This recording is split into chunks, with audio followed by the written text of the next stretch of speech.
빵집 목사의 뚜벅뚜벅 메시지. 안녕하세요, 김태현 목사입니다. 오늘은 선교 시리즈 두 번째 시간입니다.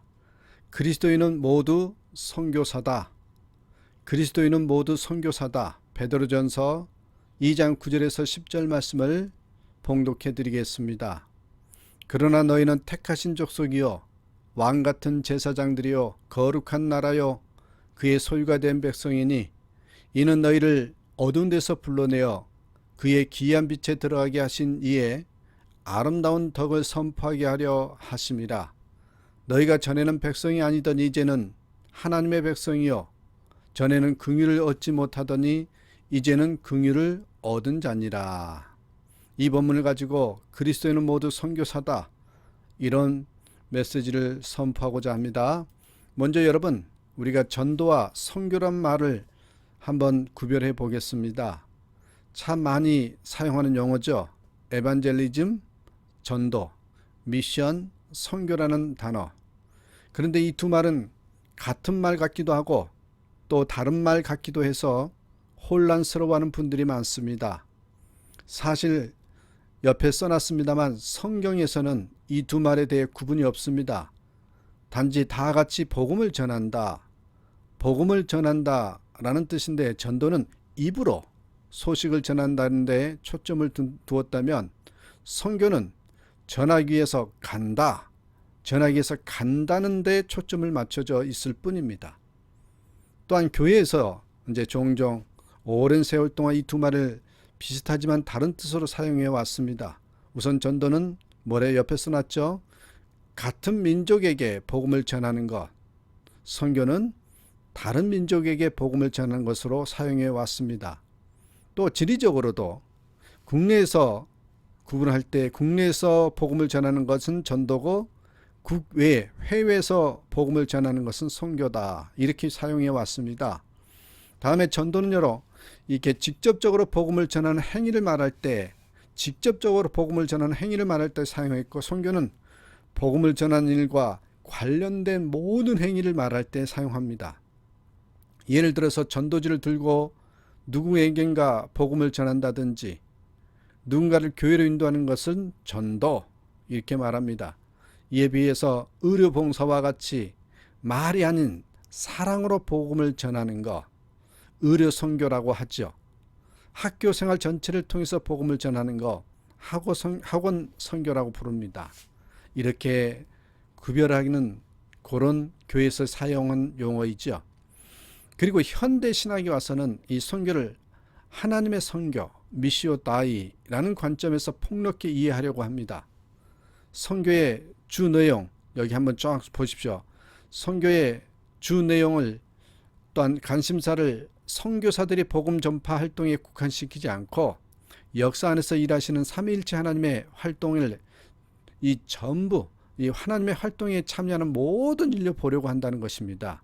그래서 여러분 옆에 써놨어요. 선교는 하나님께서 하시는 것이고 선교의 대상은 온 세상이고 선교의 목적은 하나님 나라를 건사하는 것이다, 이렇게 현대신학에서는 선교를 정의합니다. 이렇게 볼 때 교회를 우리가 흩어지는 교회라고 또 모이는 교회라고 했는데, 어제 흩어진 교회에 대해서 설명하지 않았습니까? 그 흩어진 교회를 제대로 이해하고 실천하려고 하면 선교에 대한 보다 폭넓은 이해가 필요합니다. 다시 말해서 옆에 우리가 선교를 써놨어요. 선교란 빨간 거로 써놨죠.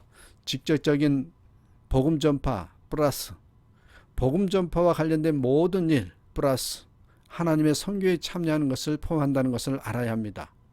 그리고 나는 일터에 보내진 선교사라는 정체성으로 세상에서 일하며 삶을 살아낼 때 흩어진 교회를 이루어갈 수 있을 것입니다. 그래서 오늘 중요한 핵심은요, 그리스도인은 모두 선교사다라는 그 정체성, 그 정체성을 분명히 해야 한다라는 것입니다. 자, 여러분, 오늘 본문에 베드로전서 2장 9절 10절의 말씀에 만인 제사장절이 나오는데, 이게 바로 종교개혁자 루터가 만들어낸 그때 주장한 교리입니다. 1517년 10월 31일 종교개혁일이죠. 그 당시 로마 카톨릭 신부이고 신학교 교수였던 마틴 루터, 그가 비텐베르크 성당 정문에다 95개조 방방문을 게시하면서 종교개혁의 불길이 독일로부터 전 유럽에 확산됩니다. 로마 카톨릭 교회는 성경과 다른 헛된 교리들로 성도들을 현혹한다는 것이죠. 그 대표적인 게 면죄부입니다. 이 면죄부를 돈을 주고 사면 죄사함을 받을 수 있고, 심지어 연옥에 가 있는 선조의 죄도 용서해 준다고 속인 겁니다. 성베드로 성당이 건축비를 모금하기 위해서 그 명분으로 시작했지만, 알고 보면 뒤에 교권주자들의 그 돈의 착취를 위한 흑심이 도사리고 있었습니다. 루터는 이와 같은 비성경적인 주장에 조목조목 반박하는데, 그래서 파문 당하잖아요. 근데 오히려 그로 말미암아 성경적인 새 교회가 탄생했습니다. 그게 우리는 바로 개신교라고 합니다. 영어는 프로테스탄트라고 하는데, 요 프로테스트, 저항하다에서 유래한 말입니다. 이때 선포된 개신교의 아주 중요한 핵심적인 교리가 하나 있는데, 그게 바로 만인 제사장 교리입니다. 만인 제사장 교리. 오늘 본문에 여러분 바로 베드로전서 2장 9절에서 10절의 말씀이 증가합니다. 여기 보면 우리 그리스도인의 신분이 여러 가지로 소개되어 있어요. 자, 4가지인데 정리해 봅니다. 택하신 족속, 많은 사람들 가운데서 선택받은 사람이다. 왕같은 제사장, 왕처럼 당당하고 뭐다? 존귀한 제사장이다. 거룩한 나라, 세상 사람들과 구별된 사람이다. 그의 소유된 백성, 예수님의 피로 값주고 사신 구속하신 하나님의 백성이다. 이런 의미를 포함하고 있습니다. 구약시대에는 일반 백성들이 하나님께 나아갈 때 제사장의 중보를 통해서 가능했습니다. 하지만 신약시대에서는 예수님을 믿는 성도라면 누구나 다른 중보자의 도움 없이 직접 하나님께 나아갈 수 있습니다. 당당한 예배자로 설 수 있다는 것입니다. 그런데 그 외에 중요한 사실이 있어요. 이러한 특권, 이런 축복을 받은 것이 만인 제사장인데, 또한 다른 사람을 하나님께 인도하는 책임, 사명을 갖고 있다는 건데, 요 동전의 양면과 같은데 우리가 중요한 것은 종교개혁자들이 요 성경의 앞부분만 강조하지 뒷부분을 강조하지 않았다는 것입니다. 의도는 아니겠지만 의도하지 않게 소홀히 하게 된 것이다. 저는 그렇게 봅니다. 그 부분이 뭐예요? 책임, 사명 부분입니다. 자, 여러분 다시 한번 9절의 말씀을 보겠습니다. 9절에 너희는 택하신 족속이요 왕같은 제사장들이요 거룩한 나라요 그의 소유가 된 백성이니. 그죠?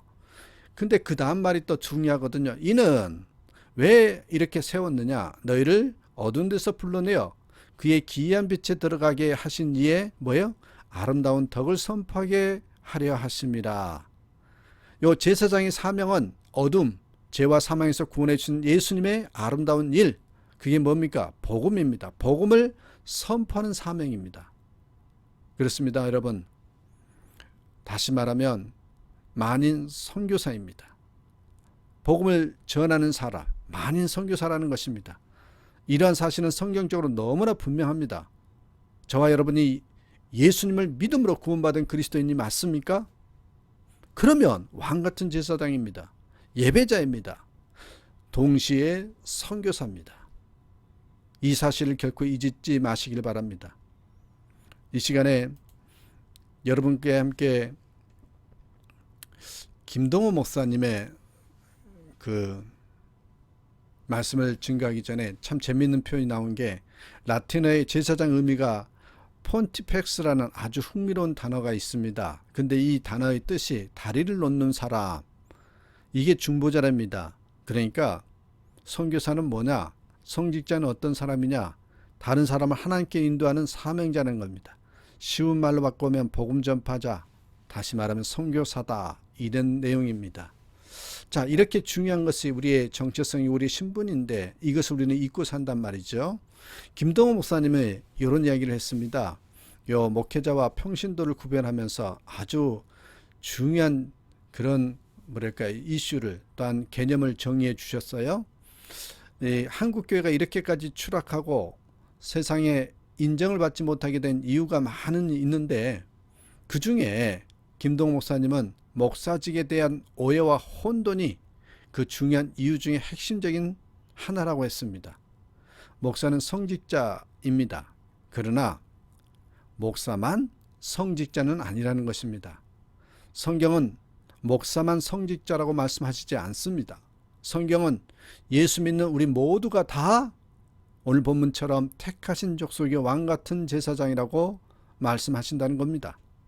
오늘날 우리 한국교회의 가장 큰 문제 중에 하나가 목사만 성직자요 주의 종이라는 편협된 인식이라고 시작하면서 이런 인식에 따른 문제점이 있다는 것이죠. 그 두 가지를 이야기하는데, 첫째는 뭐라고 그러냐면 목사의 직이 잘못 부풀려져서 마치 중소교회 교황과 같이 높아지게 되었고, 필요 이상의 권한과 권력이 주어지므로 스스로도 타락하고 교회도 부패하게 하는 핵심 원인이 되었다는 것입니다. 둘째로는 목회 외에는 어떤 직업도 성직이 아니라고 생각했기 때문에 성스럽게 감당해야 할 자기 직업은 세속화되어서 단순히 돈을 버는 수단과 방법으로 여기게 되었고, 그것을 통해서 교회 생활과 사회생활에 이중성을 가져오게 되었다는 거죠. 그래서 기독교인들의 차별성과 우월성이 상실되게 되었다, 이렇게 주장을 합니다. 100% 동감합니다. 물론 직업 중에 속되고 악한 것들이 있는 것은 사실이지만, 그와 같이 특별한 예를 제외한다면 모든 직업은 모두가 다 똑같이 소중하고 성스러운 것이라는 것입니다.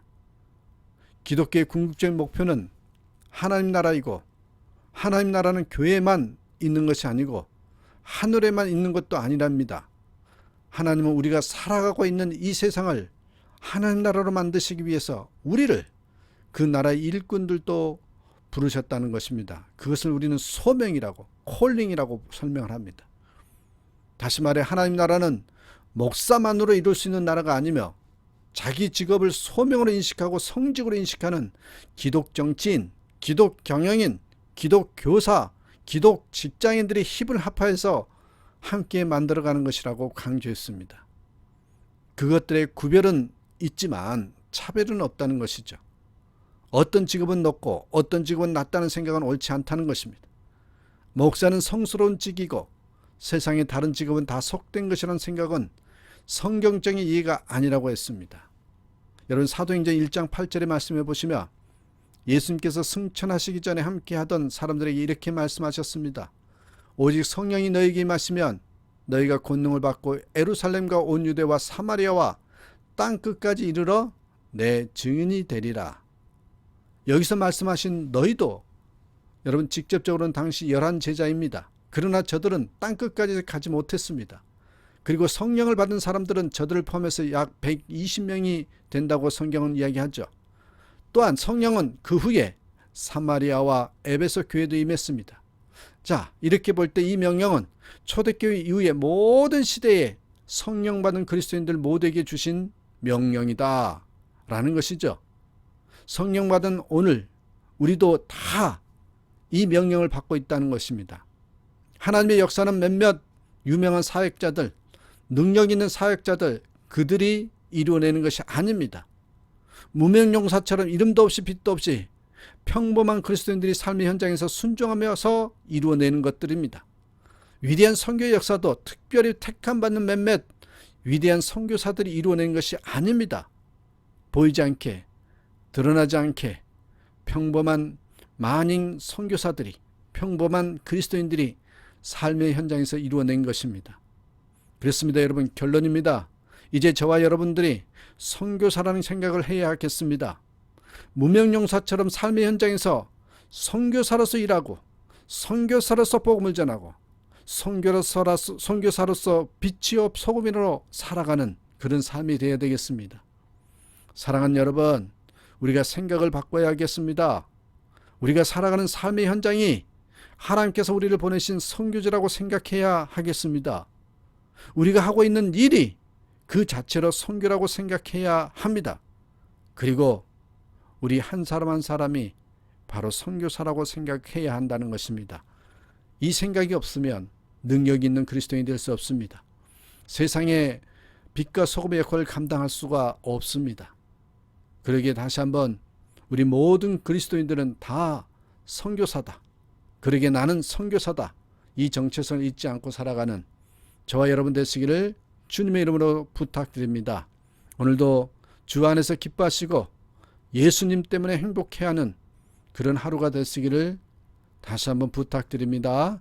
주님 안에서 사랑하고 감사드립니다.